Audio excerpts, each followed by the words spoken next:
Hey all, how you doing today? Hopefully you're having a good day. I had another great day in a school today, working with some educators, specifically working with some coaches on some next steps. So as I'm taking my next steps right now, taking my daily walk, trying to beat that sunset. It's happening pretty soon. Days are getting shorter, but as I'm taking my next walk, I wanted to reflect on some of the next steps that we have, thinking about, okay, what are some of the things we can do to help coaches out? Because again, today's focus was working on with coaches, thinking about how do we help coaches to help educators, to help teachers take some of those next steps. So today I had the opportunity to work really with two coaches for an entire day, and we got a chance to go into some different classrooms, to do some observations, to see a number of different classrooms, a number of different teachers work both in whole class and in small group. And we took some notes, and after the notes, after those classroom visits and after comparing our notes, we kind of came back and chatted a little bit to compare those notes and think about, hey, what are some of the next steps we might be thinking about, and what are some priorities we want to focus on? So that's what I want to talk about today, is really helping coaches to identify priorities, to identify a focus for some next steps for that piece. Because if we don't identify some priorities and narrow down a focus to some next steps, we can get lost in minutia. We can confuse educators, especially if they're new educators, and we can just not have that focus we need to have. So the scenario we had today was one of the coaches I was working with is actually a newer coach. She's great. I've worked with her for a number of times, and I know she was an excellent teacher and really, really driven teacher. That's actually why she's a coach now. But one of the things, when we got back and debriefed a little bit, she was mentioning that even just being in the classrooms, she started to kind of feel herself get a little bit anxious because she saw a number of opportunities that she would have done differently. In the classroom, if it was her classroom, she would have done a small group transition differently. She would have had students do a turn talk at one particular moment. She would have had students use manipulatives here instead of what a teacher was doing. She would have pointed to vocab words in different ways and just thinking about different scenarios that we'd have. And all of these things were I was pretty much in agreement too. Like if I was the classroom teacher, those were some different things I would do. But of course, even I had different ideas about what the next best step would be, and thinking about different ways that I would handle that. So one of the things we did kind of talk about was we need to be careful the way that we kind of phrase next steps, the way that we deliver some of that feedback. And I've talked about feedback a little bit in the past, but specifically in this case, as a coach is not a boss, at least typically. Typically, a coach is there to support the learning, support the education of the teachers, so the teachers can then support the students even more. And we talked about that a little bit again, I was chatting with the coach a little bit, saying, hey, just remember, you're not the boss. They don't report to you. Your job is to assist them, at least in this particular district. That is a little bit different in some districts.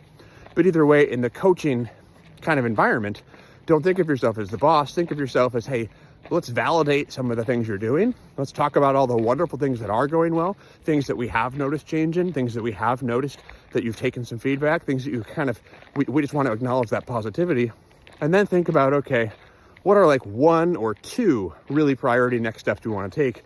Hopefully that don't change everything, but they're logical next steps. So in this particular case, there was one classroom that we were talking about. In this one classroom, again, the coach I was with actually left the classroom a little bit cringy, saying, ooh, I would have done things differently. I would have done some different scenarios here. I didn't like how that was done. And we had to kind of stop and say, okay, before we get too deep down that rabbit hole, let's be thoughtful.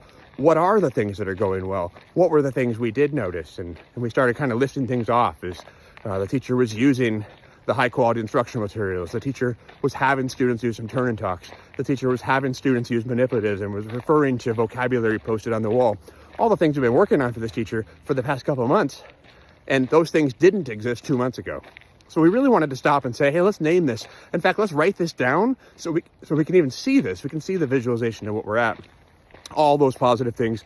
And it also shows us that this teacher is willing to listen, is willing to kind of process here. And again, this is just the coach and I, actually coaches and I talking, preparing for a conversation with some of the teachers a little bit later. And then we said, okay, now recognize first off that every adult, every teacher would probably do something a little bit different. Everyone has their own ideas how to best reach a student. And it's okay to have differences of opinions. It's okay to kind of do things in different ways. There might be very specific reasons some choices were made. And we want to be thoughtful of that. We want to validate that when we do have some feedback conversations. So then also thinking about, okay, when that teacher comes back in to debrief and we think about next steps, what's the priority next step? What's going to give us the biggest bang for our buck, or possibly be an easier lift for a big change, or even for a medium change? Again, we don't need to change everything, and we actually want to make sure that we, again, validate what's happening in the classroom and saying, hey, this is good, this is good, this is good, to establish trust, to establish that we're trying to be helpful. And then think about, okay, what would be a good next step? Maybe we can incorporate a few more turn and talks. Maybe we can incorporate a little bit more planning to reach the specific intent of a lesson. Maybe we can incorporate, again, fill in the blank, but only fill in one blank, or possibly two blanks as we're thinking about this. If we try and do too much at once, none of it's going to stick. So we got to be super, super thoughtful about thinking about those next steps and be thinking about, okay, is this a minutia thing that just I would do differently because that's my style? Or is this a bigger, like, pedagogical idea that we really want to share with the teacher, so the teacher can kind of learn from this and take that next step, and we can come back in 2-3 weeks and say, how'd that go? Or even 2-3 months, and how'd that go? And then think of the next logical step. Just don't try and do too much at once.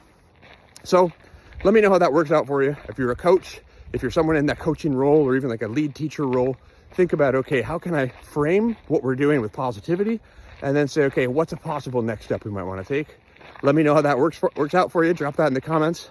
I always love to kind of hear both the good and the bad, thinking about next steps, even that I can learn from too. All right, everyone, have a great day.